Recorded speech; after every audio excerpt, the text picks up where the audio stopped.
Claudine Hemingway is a descendant of famed writer Ernest Hemingway. We bumped into each other at a party and decided to team up and dive deep into French history, but with a twist, by bringing a spotlight to those lesser-known creatives in France. This is History with a Hemingway. Welcome back to Paris History. Avec Hemingway. I'm back with Claudine, and today we are talking about degenerate art. Now, you may have heard this word before, but there's a special anniversary coming up around this theme, and Claudine's going to tell us more about that. Yeah, it is. There is one specific thing, and it's actually happening. It happened on this exact period of time, this weekend. And I wanted to kind of go into that specific event, but we'll back up a little farther to kind of explain what all this means. So this is all about World War II. And this event, it was actually a very horrific event, especially if you're an art lover.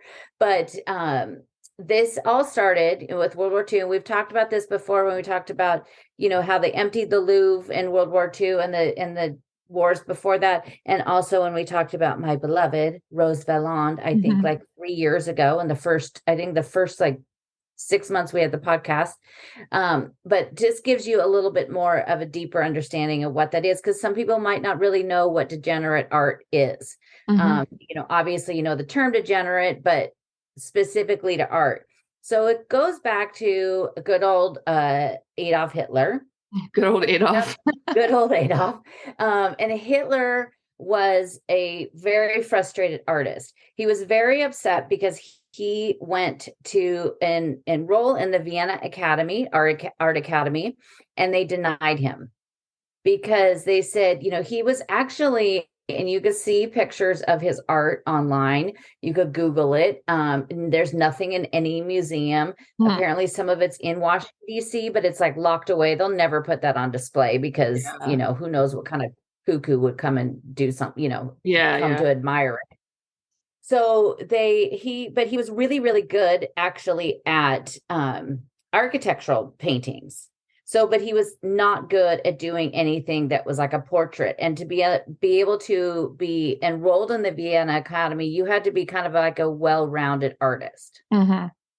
So he was denied that. So if we could go back in time, maybe they should have let him in. Yeah. Maybe a lot of lives would have been saved. Yeah, sadly.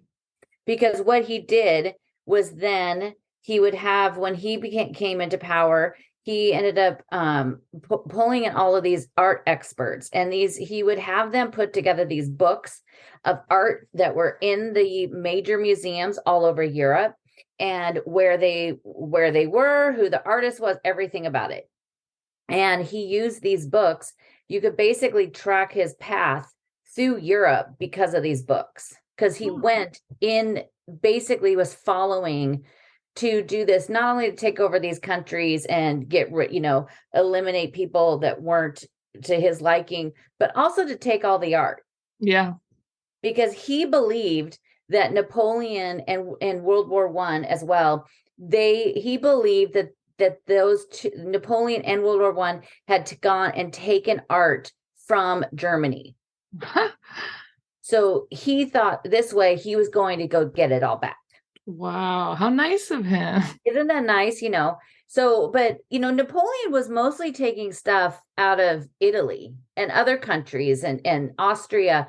But, it wasn't like there was this huge, amount of art that came from Germany. Napoleon gets blamed for everything. People think he stole the Mona Lisa. That didn't happen either. I stole the Mona Lisa. I've overheard a guide in the Louvre say that one day. Oh man, you really can say anything on those tours, right? You pretty much can. The amount of things I overhear that are like completely incorrect, it's pretty hilarious.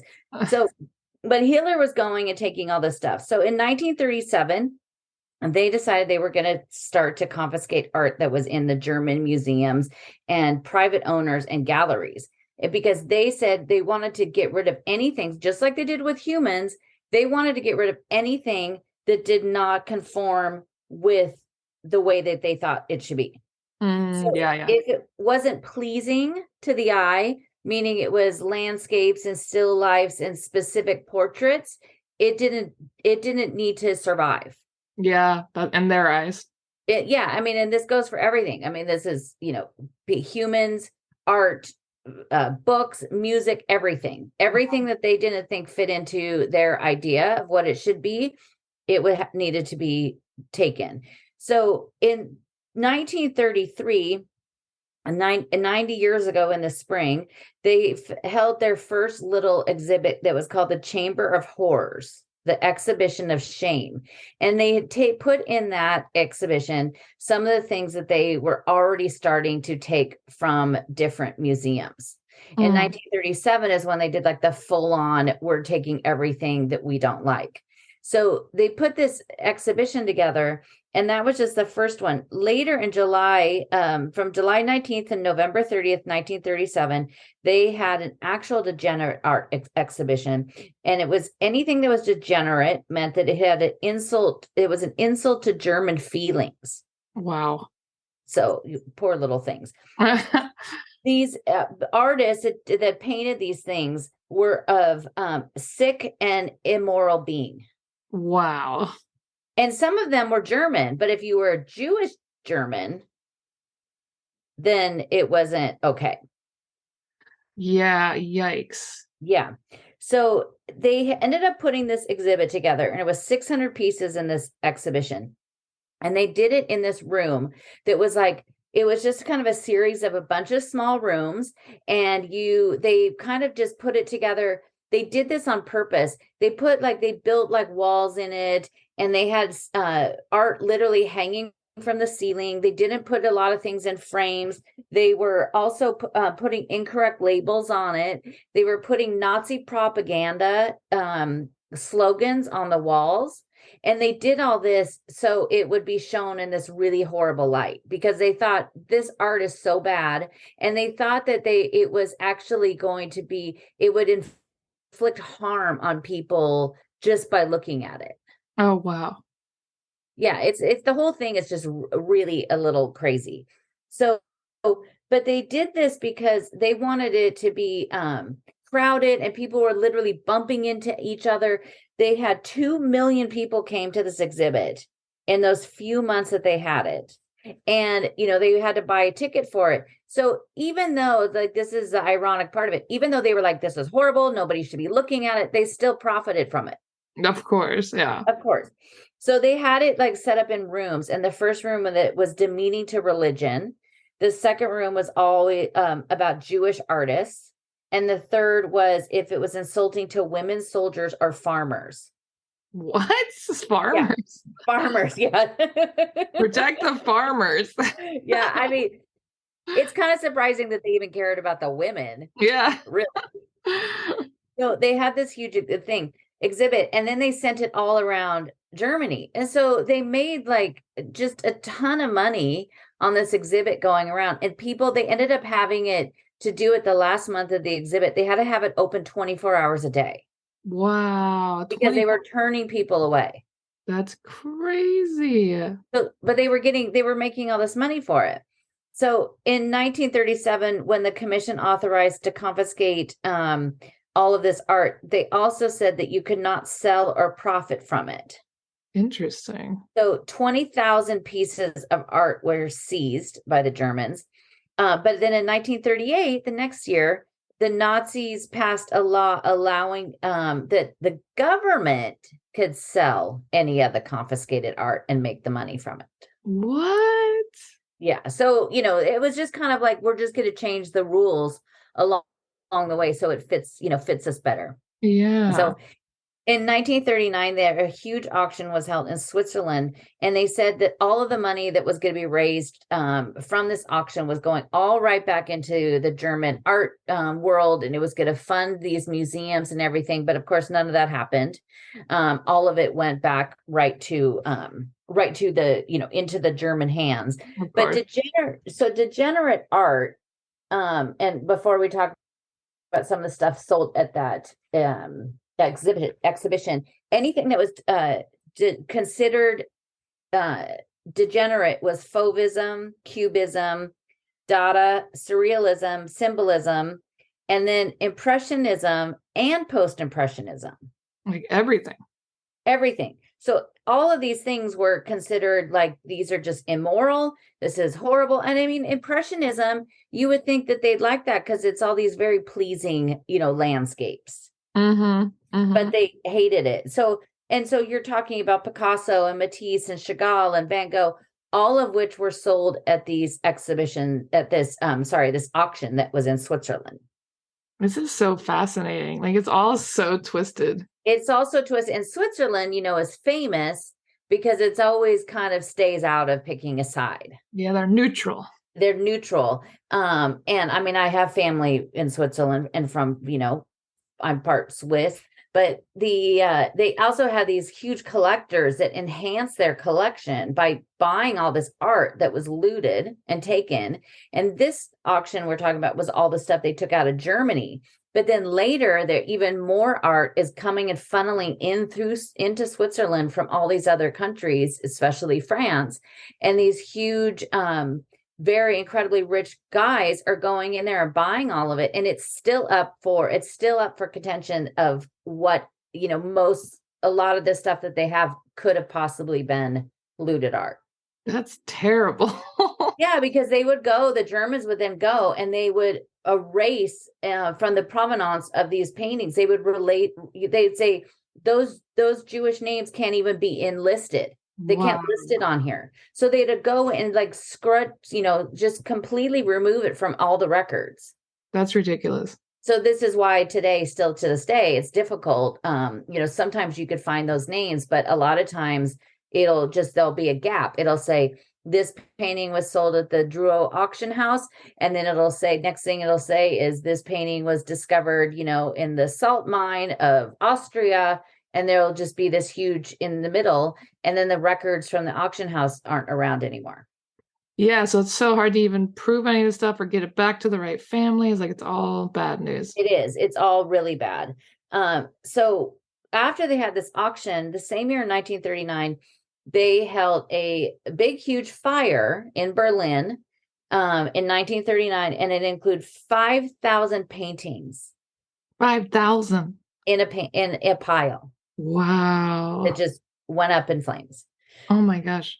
Just horrible. So later, when we talk about how this came into Paris, once World War II is starting, and in 1939 is when the Jacques Choujar and all of these art officials around Europe are seeing all of this happen. And that was why they thought, we got to get this stuff out of the Louvre. We got to get this stuff out of galleries and collectors and everything and get it moving, because they were seeing what they were doing, just taking art and then destroying art. Mm-hmm. So Hermann Göring is kind of the big player that was under Hitler. He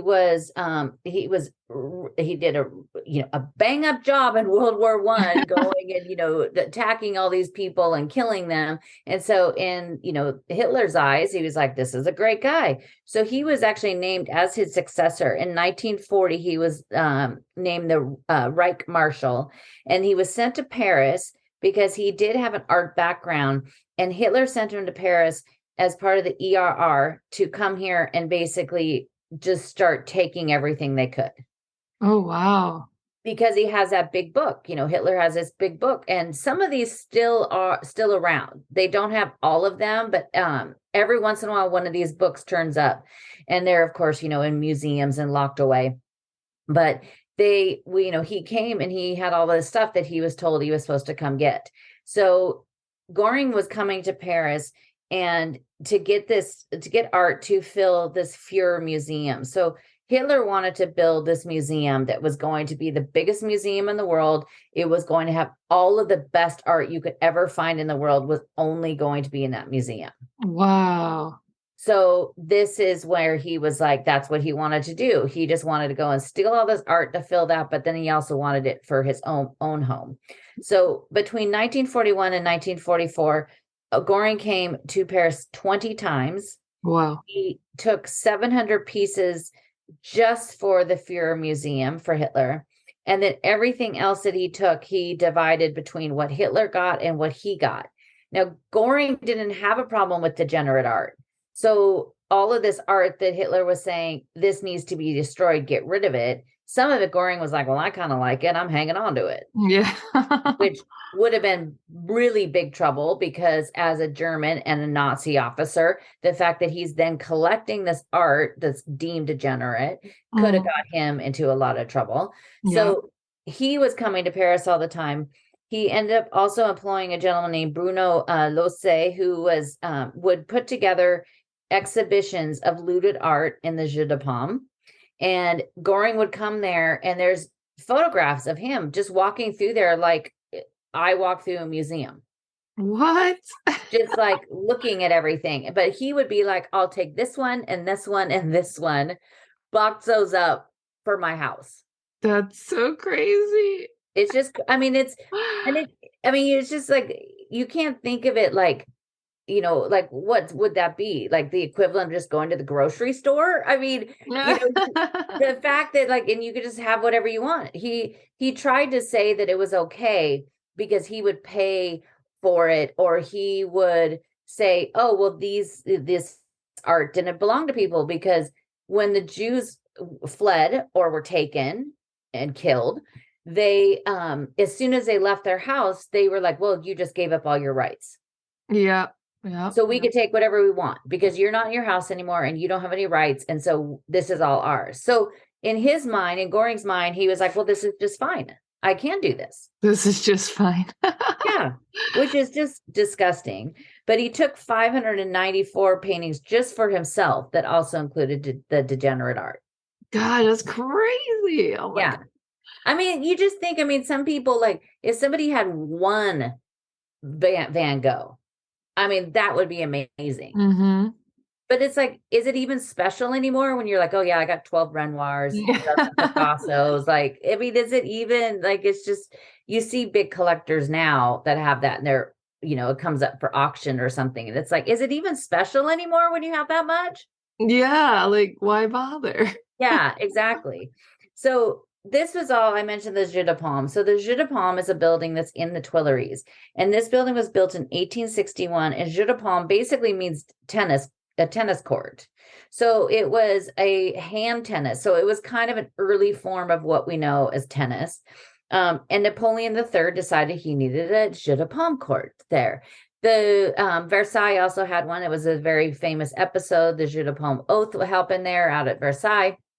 But the one that was here, because you go to the very end of the Tuileries, so you're looking towards the Place de la Concorde and the obelisk. And if you have your back to the obelisk, the Jeu de Paume's on the left and the Orangerie is on the right, which is also a museum. So this was built in 1861. In 1909, it was changed and used as an exhibition space. And in 1922, just over 100 years ago, it became the Jeu de Paume Exhibition Center.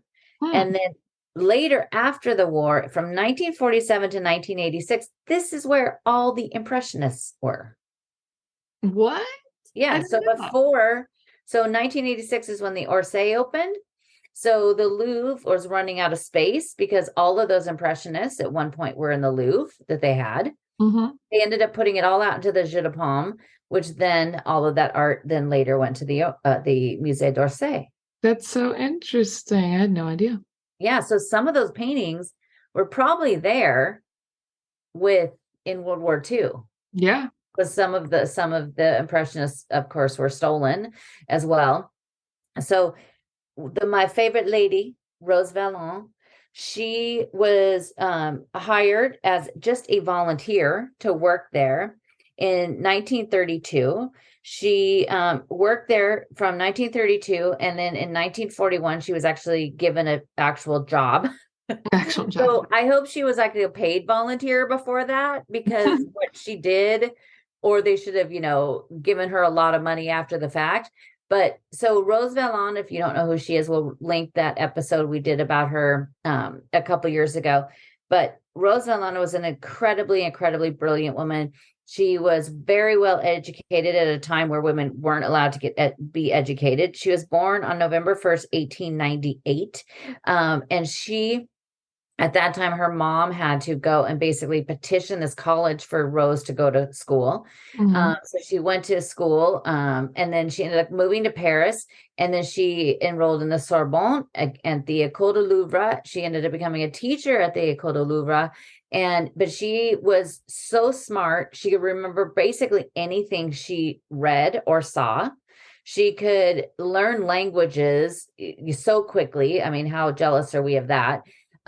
But she was just this brilliant, brilliant woman. So she started in 1930 working at the Jeu de Paume, and she was organizing art that would go into exhibits that would move around the world. So this exhibit goes to New York, and a lot of it was at that point like some more modern art at that period. So there was a big exhibition there about Picasso. And so she was, basically kind of this person that was helping to export French art around the world. We love her. We love her. And so when World War II started, Jacques Joujar said, maybe it's a good idea that you stay there and keep an eye, because the Germans wanted someplace a depot for all this art that they were looting from people. And so Jacques Joujar first said you could use the Louvre. And he was a salle de caryatide because they had the doors that open right into the back cour carré. And so he said you could use this, but then they needed more space because they were just stealing so much. Yeah, they need more space for all their stuff. They needed more place to put all their looted goods. So he suggested the Jeu de Paume because, again, they could keep an eye on them. Mm-hmm. So Rose Valland goes in there working every day, and she's just very mousy, nondescript. She had these little wired glasses. And so she kind of just blended in. She didn't stick out at all. She just blended in. But what the Germans didn't know is that she was fluent in German. So she'd go to work every single day, and here these these trucks would drive up to the front door, and these crates of paintings would be dropped off, and just, people would be hauling in paintings.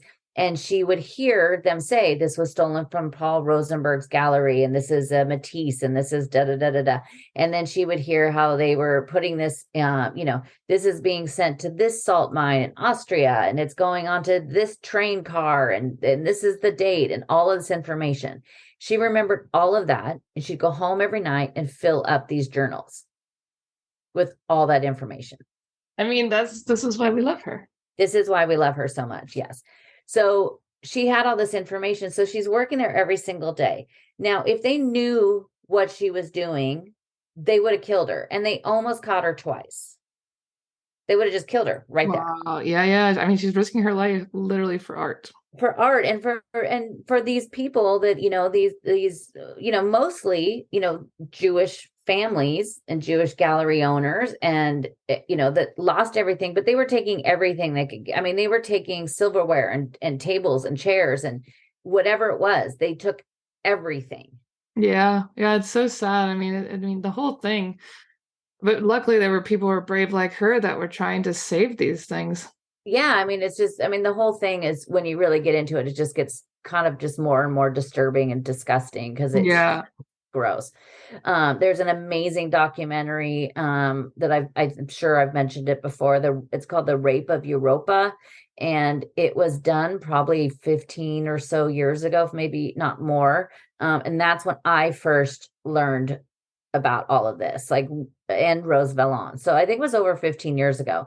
And you could still find it online sometime. I'll put a link to it I'll see where you could stream it now, but it's absolutely amazing. And they even have people where, it's their job is, they're spending their whole entire life trying to get back the beautiful sterling silver pieces that you use on the Torah for Jewish families, because a lot of them, they're engraved with people's family initials and things.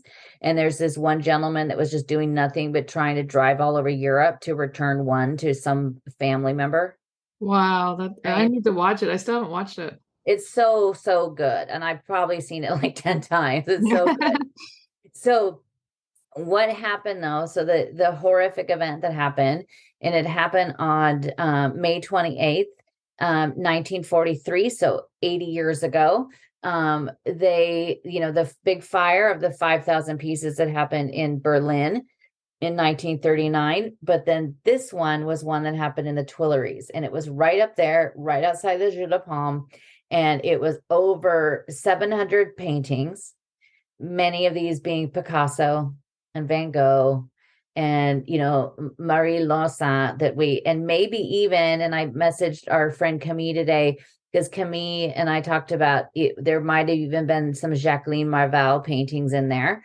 And Wow. just, I mean, when you think of Matisse and Leger and Miro, all of these artists that today those paintings would go for millions of dollars if they came up for auction, Yeah. just thrown into a pile. And Rose was there and watched this happen. That's so disturbing. I can't even imagine it. I mean, I would be, if I'm in the Louvre or a museum, if somebody throws tomato paint on it, they're going down. You will tackle them. I mean, I probably won't, but in my mind, I will take them to the ground. But I would definitely scream at them. But the fact of like that Rose had to stand there and watch that, because she couldn't do anything. If she did anything, they'd kill her. I mean, imagine all the people that watched so many tragedies that just had to stand by, even if they didn't agree Yeah. with it. Killed everybody. Yeah. And I mean, and it's, the tragedies of World War II, and how many, Jewish people were killed, the amount of people that just, soldiers that died. I mean, all of it is horrifically tragic. And, I mean, when you think that this is just art, but this was the Germans' way of fundamentally erasing an entire, entire Population. Yeah. life. Yeah. Like they wanted to just basically erase all of it. So all of those Jewish people, all of the art, all of this art that they didn't deem appropriate, everything was just going to be just erased. Yeah. I mean, it's just so crazy to look back on. And even today, how they're still trying to hunt this stuff down. It's like, wow. Yeah. And they think that a third of the art is probably just in museums. Oh, wow. And So that was 20% of art in Europe was looted by the Germans. 20%. that's wild. That's huge. The Louvre itself has over 35,000 pieces of Wow. art. They only have 35% of that on display. It's 20% was, wow. I can't So even when wrap my mind you around think it. of just the Louvre as 35,000 pieces of art, then Hmm. just, add up all of that everywhere else, and you say 20% is a really, really big amount of art. It's huge. Yeah. We Huge. can't even wrap our brains around it. No. And the fact that they just they just were destroying it. Some of this is, hanging in museums. Some of this is probably in people's houses. There's a few times a year a story that's on the news, or in the art newsletters that are about, oh, this is hanging in somebody's house. They had no idea. They had no idea. And then some of it's, the fact that it was some of this that was looted, the provenance was erased. So then, you have all these different, collectors. Emile Baer, I think is the last name. He's a very rich, he was a very, very rich gentleman from Switzerland, and he had a collection, and in that collection had a bunch of stuff that was looted, and they found that out. And the museum that's all kept down in Switzerland was closed for renovation. I think this was like 2018, 2019. So they had an exhibit at the Musée Maillot here in Paris.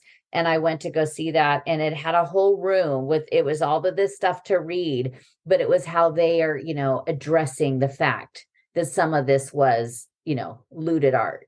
I mean, it's kind of like the elephant in the room, right? You're like, It is. And a lot of, like now these auction houses, Sotheby's specifically is now working, and also working with the Louvre, for any piece of art that comes in their collection that would have had a period of time between 1939 and 1947. They have to do like exhausting research on it. yeah, I can. Make sure. Because some of these museums, I mean, there's some stories like in The Rape of Europa, there's a story of, a granddaughter that's still trying to fight to find the art that her grandfather and her father had in their gallery. And they find it, there's a little painting in some, museum somewhere in the Midwest of the US. And, here's this, museum that probably bought this thing for, a couple $100,000. And now they're like, yep, give it back. Yeah, and they're like, I don't want to. I mean, I'm sure there's some sort of insurance, but of course, I'm sure that they don't really want to give it back because they paid so much for it. But the publicity of you not giving it back is a lot worse. Yeah, and that's your fault for not doing your homework.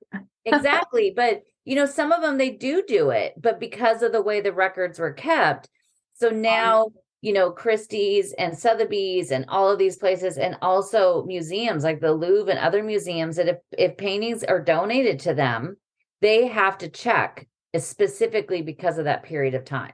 I mean, yeah, it makes sense, especially like those years. Like there was a Yeah. lot going on. Yeah. And so much of it, that was taken, it was sent to, from France and sent to Germany. And then, they would go through it there and then, erase it and then sell it through 3 or 4 hands. So the provenance of it looks like, oh, well, no, it was just in all these people owned it.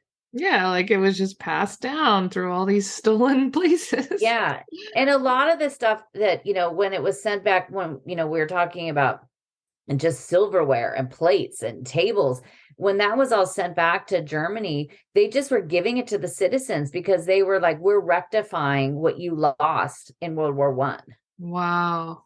So there's even, I saw a show, I can't even remember what it was called, but it was basically these people that are going through like yard sales in Germany, because at yard sales, sometimes they're finding silverware that belonged to a family from France. That's so crazy. Because you don't know. I mean, it's like if you're second generation. Yeah, how could you know? World War II, these are just, grandma's silverware. Yeah, there's no way you can really know that stuff. It's No, and that's not really as much. There's not, there's now all these databases about the art, that was taken, but there could be, but I don't know of, one that's of, everything else. Exactly. So it's like you just kind of have to hunt this stuff down and just deal with this sad history. We have to keep ourselves educated though, because yeah. I mean, my dream would be I would somehow find something and get it back to someone. Yeah, you're like at a yard sale and you just find something. I want to find it and be like, I just found this and this belongs to this. I want to help people. Yeah, I mean, the Monuments Men Foundation, that is based because of the Monuments Men that did what they did in World War II because of the help of Rose Valland. Exactly. I was like, what can I do? Maybe I could somehow work for them something or doing some of the research. But that would be amazing. But right now, at Christie's, there is an exhibit that's touring around the world. And it's about the 25th anniversary of what was called the Washington Principle. And this was created from an event that was held from November 30th to December 3rd in 1998. And representatives from 44 countries met in Washington, D.C. to specifically address the looting by the Germans of the Jewish property. Wow. And how that's supposed to be handled.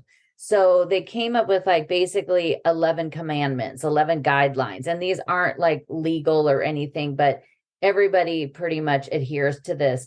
And so it's all about how they're supposed to address it and handle it and what is to become of that art and getting it back to people. That's so good though. Like that's really promising.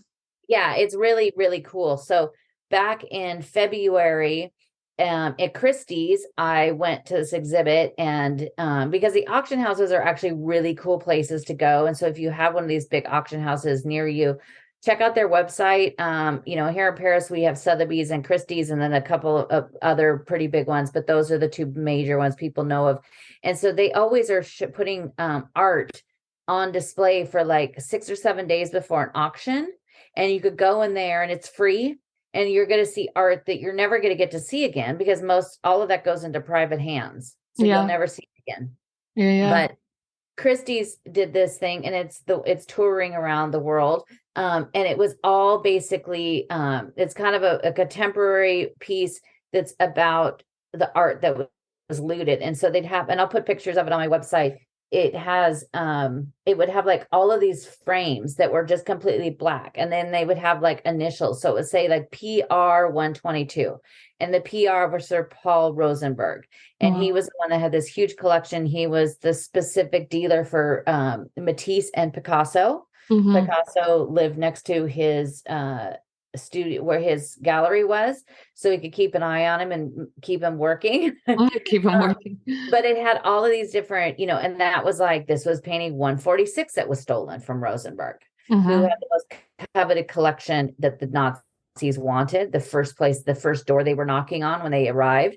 But it's really cool. And within each room, it also has this booklet. You could sit down, and I sat down there and was taking about 1,000 pictures of the book because it would have a picture of the painting and all of the information, like who owned it, where it was stolen from. And these are all things that have been restituted. So they're now, they were given back to the people. A lot of times those families would then end up putting it up for auction and selling it. Yeah.